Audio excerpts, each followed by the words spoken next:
구약성경 553쪽 열왕기상 20장 38절로 43절 말씀 제가 받들어 읽겠습니다. 선지자가 가서 수건으로 자기의 눈을 가리어 변장하고 길가에서 왕을 기다리다가 왕이 지나갈 때에 그가 소리질러 왕을 불러 이르되 종이 전장 가운데 나갔더니 한 사람이 돌이켜 어떤 사람을 끌고 내게로 와서 말하기를 이 사람을 지키라. 만일 그를 잃어버리면 내 생명으로 그의 생명을 대신하거나 그렇지 아니하면 내가 은 1달란트를 내어야 하리라 하였거늘 종이 이리저리 이를 볼 동안에 그가 없어졌나이다. 이스라엘 왕이 그에게 이르되 내가 스스로 결정하였으니 그대로 당하여야 하리라. 그가 급히 자기의 눈을 가린 수건을 벗으니 이스라엘 왕이 그는 선지자 중에 한 사람인 줄을 알아본지라. 그가 왕께 아뢰되 여호와의 말씀이 내가 멸하기로 작정한 사람을 내 손으로 놓았은즉 내 목숨은 그의 목숨을 대신하고 내 백성은 그의 백성을 대신하리라 하셨나이다. 이스라엘 왕이 근심하고 답답하여 그의 왕궁으로 돌아가려고 사마리아에 이르니라. 아멘. 성서시대에 병거와 기병은 군사력의 척도였습니다. 얼마나 많은 병거와 기병을 가지고 있는가가 군사력 순위를 매기는 기준이었습니다. 오늘 본문에 나오는 아람 왕 베나닷은 기병과 병거를 보유하고 있었어요. 거기 열왕기상 20장 1절 말씀 보시면 아람의 베나닷 왕이 그의 군대를 다 모으니 왕 32명이 그와 함께 있고 또 말과 병거들이 있더라. 이에 올라가서 사마리아를 에워싸고 그곳을 치며 이 말과 병거, 기병과 병거대를 이 아람 왕 베나닷이 가지고 있었어요. 반면에 아합에게는 그냥 7천여 명의 보병밖에는 없었어요. 거기 15절 말씀 보시면 아합이 이에 각 지방 고관의 청년들을 계수하니 232명이요. 그 외에 모든 백성 곧 이스라엘의 모든 자손을 계수하니 7,000명이더라. 이 사람들은 보병들이죠. 그러니까 지금 아람 왕 베나닷과 이 이스라엘 왕 아합의 군사력은 비교가 안 되는 거예요. 근데 이 베나닷이 기병과 병거를 동원해서 지금 북왕국의 수도 사마리아를 포위하고 지금 공격을 하고 있어요. 그리고 베나닷은 아합에게 항복을 요구합니다. 거기 2절 말씀 보시면 열왕기상 20장 2절 사자들을 성 안에 있는 이스라엘의 아합 왕에게 보내 이르기를 베나닷이 그에게 이르되 내 은금은 내 것이요 내 아내들과 내 자녀들의 아름다운 자도 내 것이니라 하매. 이 베나닷은 아주 거만한 태도로 아합의 은금, 아합의 부인들, 아합의 자녀들 이런 왕실 재산들을 요구를 했어요. 항복 조건으로. 그런데 아합은 힘이 없어요. 이 베나닷의 항복 요구 조건을 받아들일 수밖에 없어요.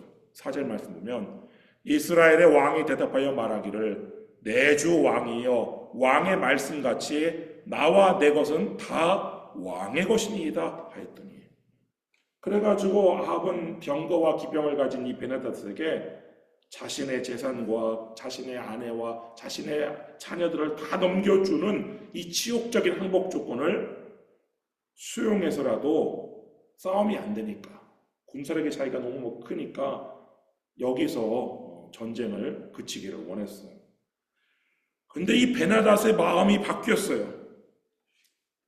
5절 말씀 보시면 사신들이 다시 와서 이르되 베나닷이 이르노라 내가 이미 네게 사람을 보내어 말하기를 너는 내 은금과 아내들과 자녀들을 내게 넘기라 하였거니와 내일 이맘때에 내가 내 신하들을 네게 보내리니 그들이 내 집과 내 신하들의 집을 수색하여 내 눈이 기뻐하는 것을 그들의 손으로 잡아 가져가리라 한지라.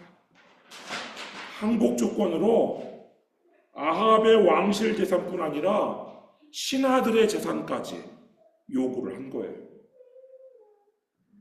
그래서 아합 왕이 나라 안의 원로들을 불러 모아서 의논을 해요. 7절 말씀 보면 이에 이스라엘 왕이 나라의 장로를 다 불러 이르되 너희는 이 사람이 악을 도모하고 있는 줄을 자세히 알라.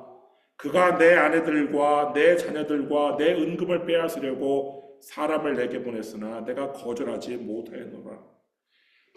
아합도 사실 악인인데 아합과 같은 악인이 보기에도 이 베나닷은 아주 악당해요. 이런 악당이 없어요. 하루 만에 자기가 한 말을 뒤집어가지고 신하들의 재산까지 다 내놔라 이렇게 요구를 하는, 어떻게 보면 아주 양아치 중에 생양아치예요. 이 베나닷이. 이 악당의 특징이 뭐예요? 자기가 한 약속을 손바닥 뒤집듯이 뒤집는 거잖아요. 그러자 이 말을 들은 백성들이 차라리 전쟁을 합시다. 우리가 아무리 힘이 약해도 전쟁을 합시다. 이렇게 주장을 했어요. 8절 말씀 보면 모든 장로와 백성들이 다 왕께 아뢰되 왕은 듣지도 말고 허락하지도 마옵소서 한지라. 그래서 아합이 베나닷에게 두 번째 항복 조건은, 새로운 항복 조건은 내가 수용하지 못하겠습니다. 이렇게 베나닷에게 답신을 보내요. 9절 말씀 보면 그러므로 왕이 베나닷의 사신들에게 이르되 너희는 내 주 왕께 말하기를 왕이 처음에 보내 종에게 구하신 것은 내가 다 그대로 하려니와 이것은 내가 할 수 없나이다 하라 하니 사자들이 돌아가서 보고하니라. 그러자 베나닷이 사마리아를 박살내서 내가 부스러기를 만들겠다고 협박을 해요.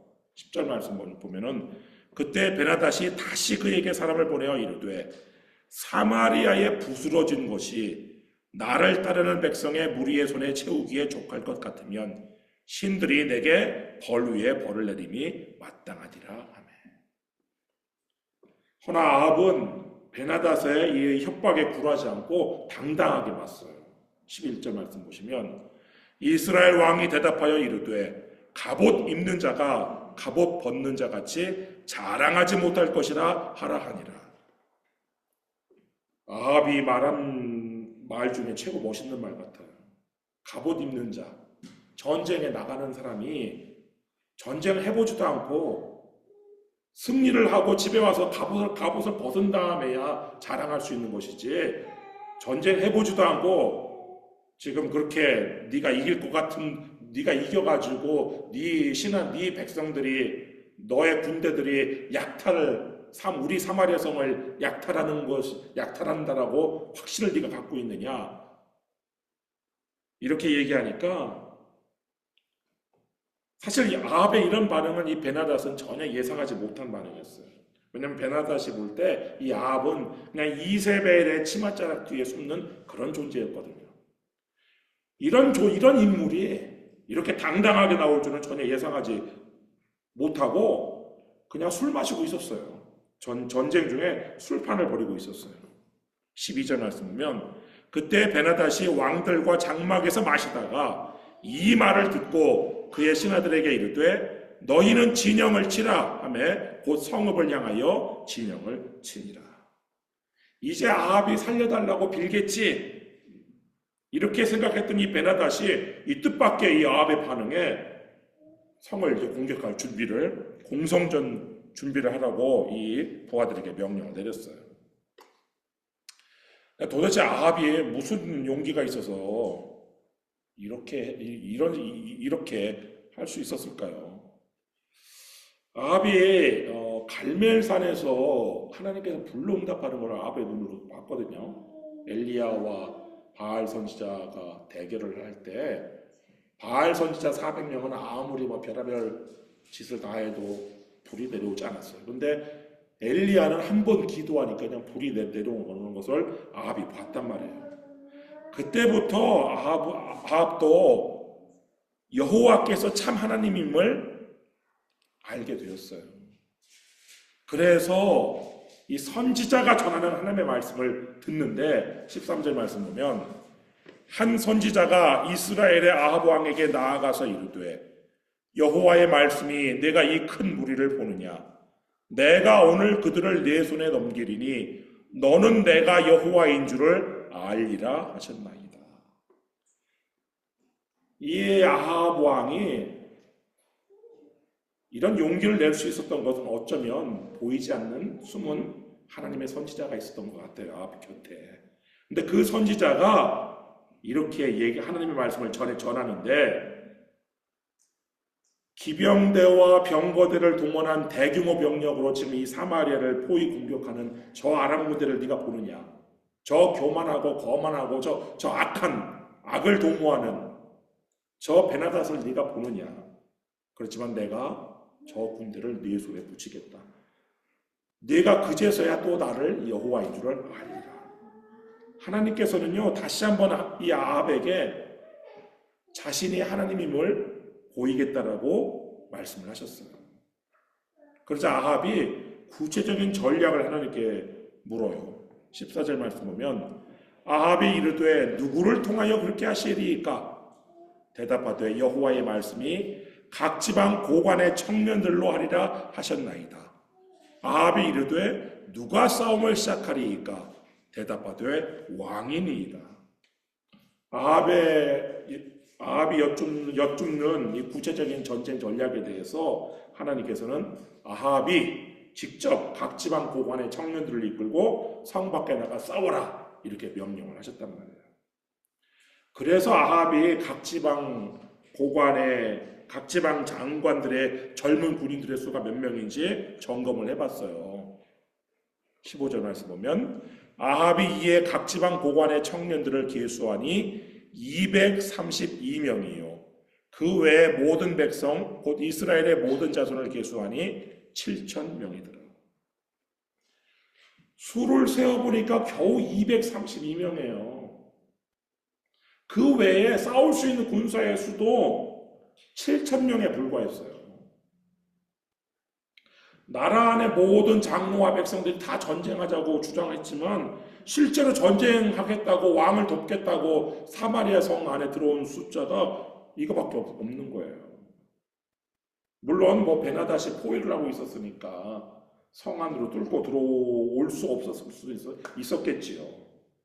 그렇지만 지금 아합은 하나님의 말씀에 따르면 232명을 데리고 지금 성문을 열고 성 밖에 나가서 기병과 병거대를 가지고 있는 베나닷의 대군과 싸워야 되는 거예요. 이게 갑자기 아합에게 믿음이 요구되는 것이죠. 근데 아합이 놀랍게도 여기서는 또 믿음의 사람처럼 행동을 해요. 그 232명을 데리고 하나님 말씀을 믿고 데리고 성 밖으로 나갔어요. 16절 말씀 보면 그들이 정오에 나가니 베나닷은 장막에서 돕는 왕 32명과 더불어 마시고 취한 중이라. 베나닷은 여전히 교만에 빠져가지고 상대를 얕잡아 보고 전쟁 중에 좀 술에 취해 있는 상태인데 이 아합은 언제 나갔냐? 아합도 나름대로 계획을 세웠어요. 전략을. 정오에 나갔어요. 이 정오는 그 지중해 세계에서는 태양이 가장 내리쬐는 시간이 정오라서 이 시간에 성서시대 사람들은 다 낮잠을 자는 시간이에요. 그러니까 그 12시 전에 점심을 먹고 낮잠을 자는 시간이 바로 이 정오인데, 그래서 오늘날에도 스페인이나 그리스, 이탈리아 이런 그 지중해 세계 사람들은 이 시에스타라는 낮잠 문화를 가지고 있죠. 아합은 바로 그 시에스타 시간에 232명을 데리고 성문을 열고 조용히 성 밖으로 나가서 기습 공격을 하려고 나름대로 생각을 했단 말이에요. 그런데 안타깝게도 이 정찰병들에게 그만 들키고 말았어요. 17절 말씀 보면 각 지방의 고관의 청년들이 먼저 나갔더라. 베나닷이 정탐꾼을 보냈더니 그들이 보고하여 이르되 사마리아에서 사람들이 나오더이다 하매.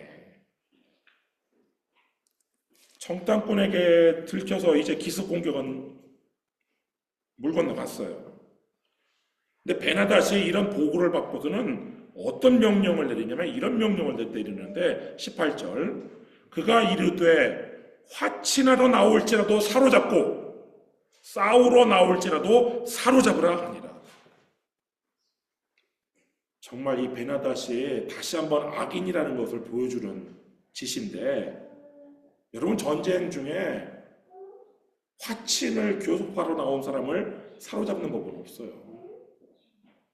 남한산성을 포위한 그 야만족, 그 청나라 군대가 얼마나 아주 야만스러운, 얼마나 정복, 약탈, 가진 온갖 악행을 다 저질렀지만 그런 군대도 화친을 하러 나온 그 최명기를 사로잡지 않았어요. 영화 남한산성 보셨으면은 그 최명길 역할을 담당한 이병헌이 나오잖아요. 그 이병헌을 사로잡지 않았다니까요. 근데 제 베나닷은 화친하러 나온 사람들을 사로잡으라고 이런 지시를 내려요. 아주 양아치 중에 생양아치죠. 만약 화친하러 나온 것이 아니라 전쟁하러 나온 것이라면 그래도 사로잡으라고 명령을 내려요. 얼마나 지금 이스라엘을 얕잡아 봤는지 이스라엘 군대 전체를 이 베나닷이 그냥 포로로 생포할 줄 그렇게 착각을 하고 있었어요. 그래서 죽이지 말고 생포하라고 이 잘못된 명령을 내려가지고 이 베나닷의 군대는 제대로 싸워보지도 못하고 그냥 패배를 해요. 또 하나님께서 이 아합에게 붙여주셔갖고 이 아합의 그 적은 232명의 이 젊은이들이 이 베나닷의 군대를 쓸어버려요. 20절 말씀 보면 각각 적군을 쳐 죽임에 아람 사람이 도망하는지라 이스라엘이 쫓으니 아람 왕 베나닷이 말을 타고 마병과 더불어 도망하여 피하니라. 그 와중에 베나닷은 말을 타고서는 급하게 도망쳤어요. 그래서 이 아합은 하나님의 말씀과 같이 232명의 젊은이들 또 7,000명밖에 안 되는 이 보병으로 이 베나닷의 기병과 베나닷의 병거들을 상대로 큰 승리를 거두었어요. 21절 말씀 보면 이스라엘 왕이 나가서 말과 병거를 치고 또 아람 사람을 쳐서 크게 이겼더라. 이렇게 해서 아합은 다시 한번 여호와 하나님만이 참 하나님임을 알게 되었어요. 그런데 이 다음이 문제인데 아합이 전에는 믿음의 사람이었어요. 방금 전까지는 믿음으로 정말 하나님의 말씀을 믿고 승리를 얻었는데 하나님께서 도와주셔서 승리를 얻었으면 하나님께 감사를 올려야 되는데 아합에게는 그런 감사가 없어요. 감사가 없었을 뿐만 아니라 이제는 선지자의 조언을 듣지 않아요. 이 선지자가 어떻게 아합에게 조언을 하냐면 이렇게 조언을 해요. 22절 말씀 보면 그 선지자가 이스라엘 왕에게 나와 이르되 왕은 가서 힘을 기르고 왕께서 행할 일을 알고 준비하소서. 해가 바뀌면 아람 왕이 왕을 치러 오리이다 하니라. 이 전쟁이 끝이 아니라는 거예요. 베나닷이 다시 침공해 올 거니까 왕께서는 힘을 기르시옵소서. 이렇게 조언을 했는데 이 아합이 이 선지자의 이 조언을 듣지 않아요. 그래서 결국 두 번째 침공이 일어났을 때 아합이 동원할 수 있는 군대는 아주 적은 군대밖에 동원을 하지 못했어요.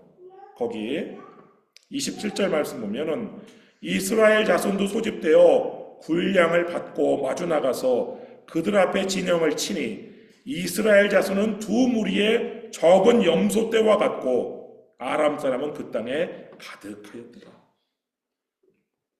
아합의 이스라엘 군대가 두 무리의 적은 염소떼에 비유될 정도로 많아야 몇천 명에 불과한 거예요. 그리고 염소떼에 비유한 것으로 보아서 다 보병들이에요. 기병도 없고 병거대도 없어요.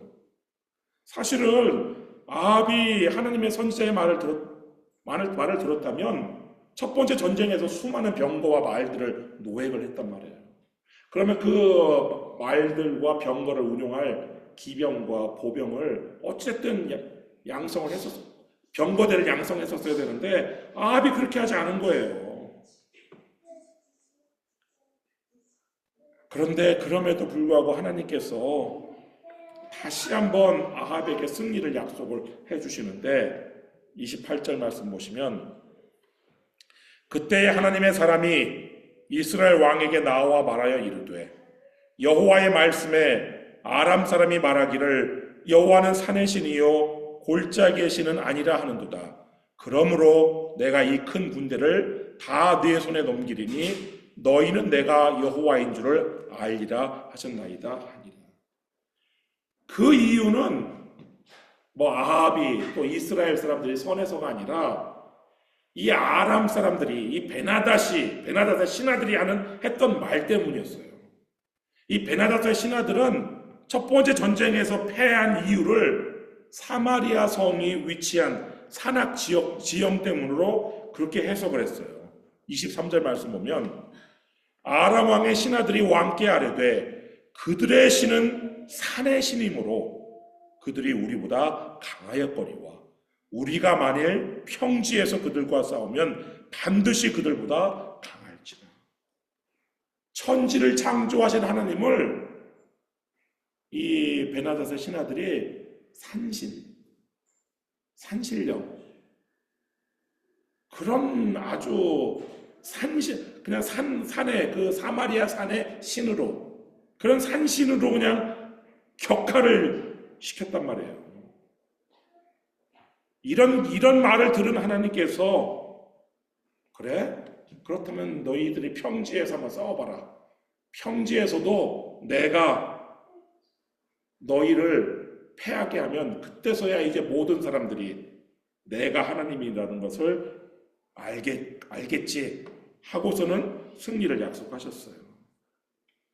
이 하나님의 말씀대로 이 아합의 소규모 군대가 두 무리의 적은 염소떼와 같은 이 이스라엘 군대가 아람 군대 10만 명을 죽이는 전과를 올리는 거예요. 29절 말씀 보면 진영이 서로 대치한 지 7일이라 일곱째 날에 접전하여 이스라엘 자손이 하루에 아람 보병 10만 명을 죽이매. 베나닷이 졌어요.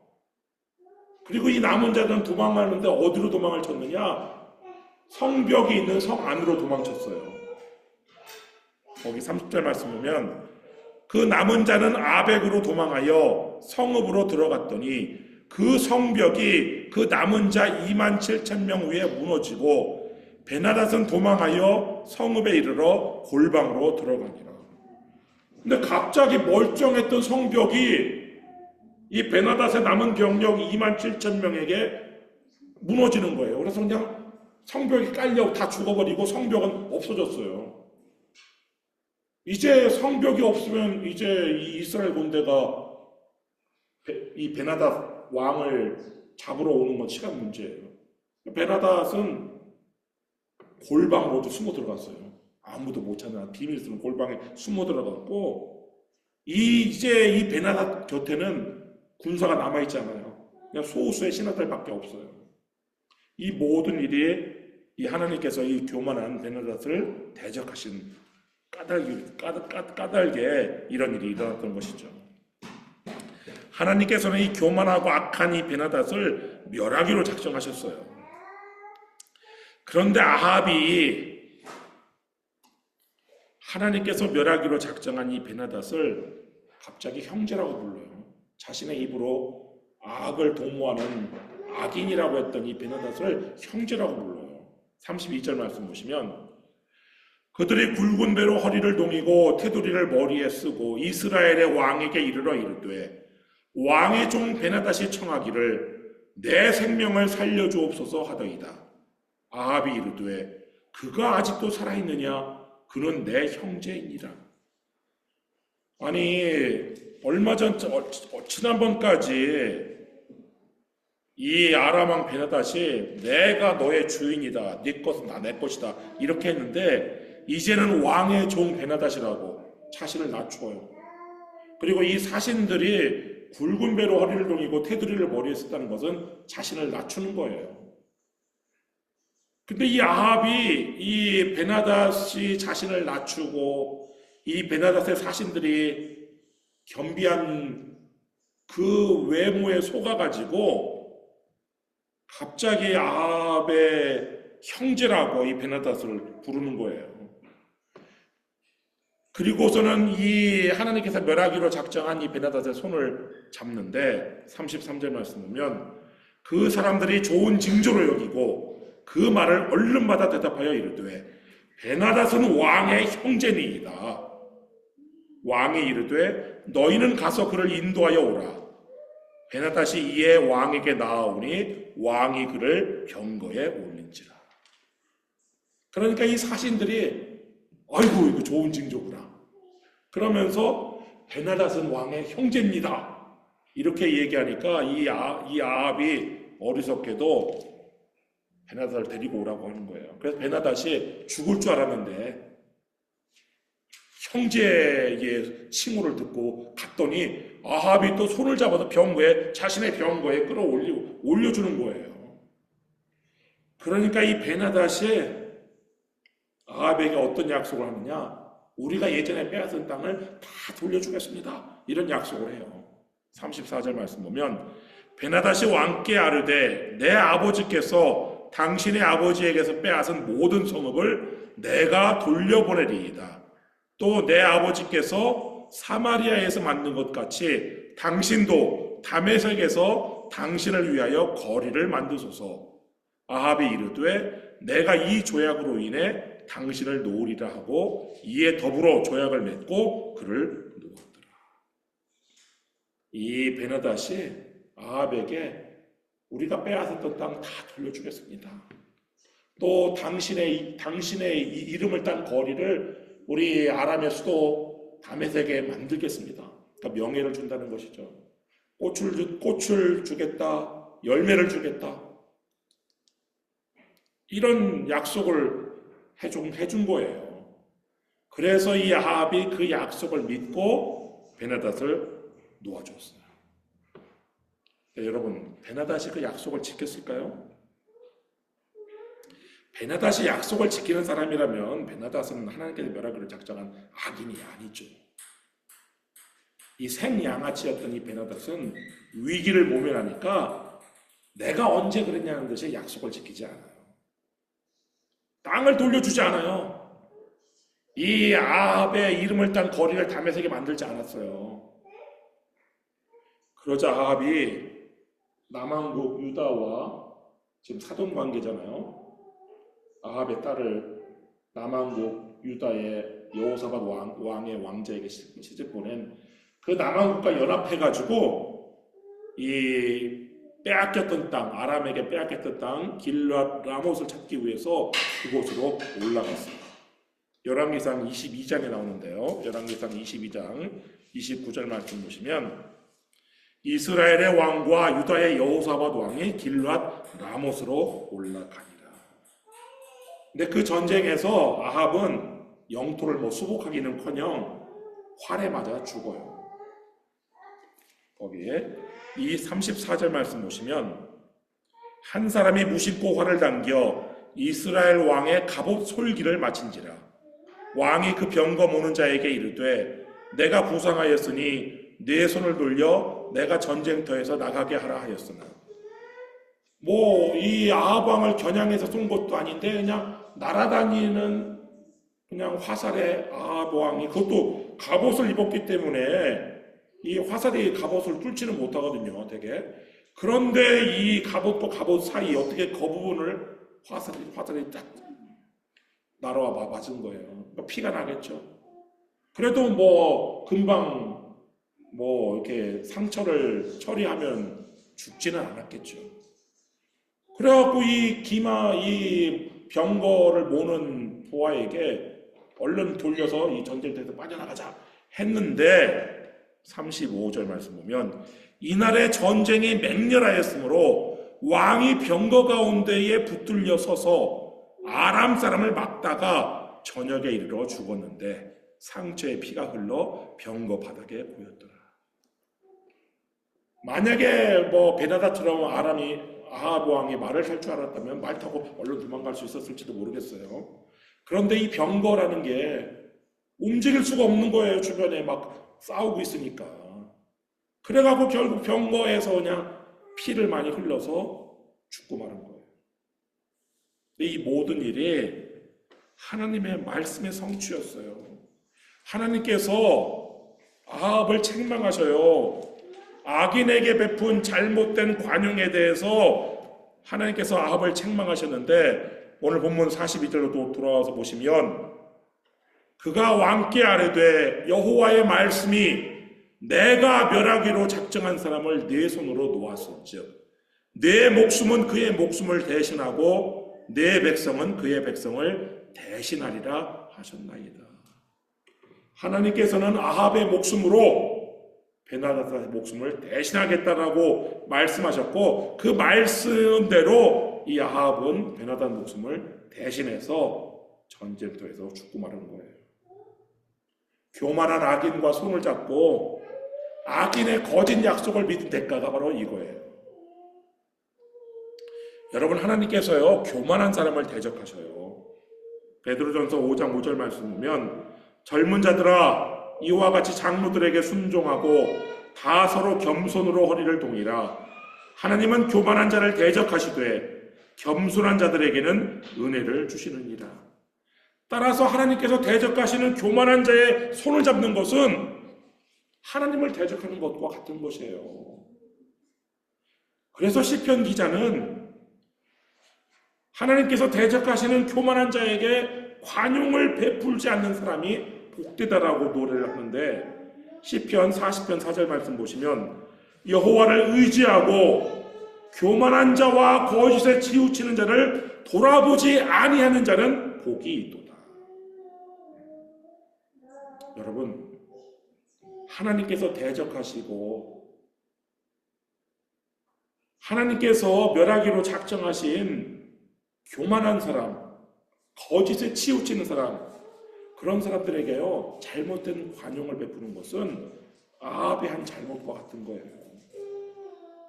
그런 사람들을 형제라고 부르고 그런 사람들과 손잡는 것은 나에게 해가 닥치는 일이에요. 오직 여러분이 하나님께서 대적하시는 교만한 악인, 거짓에 치우치는 자와 손잡지 마시고 오직 어린이처럼 겸손함으로 하나님을 의지하시기를 주님의 이름으로 축원합니다. 기도하겠습니다.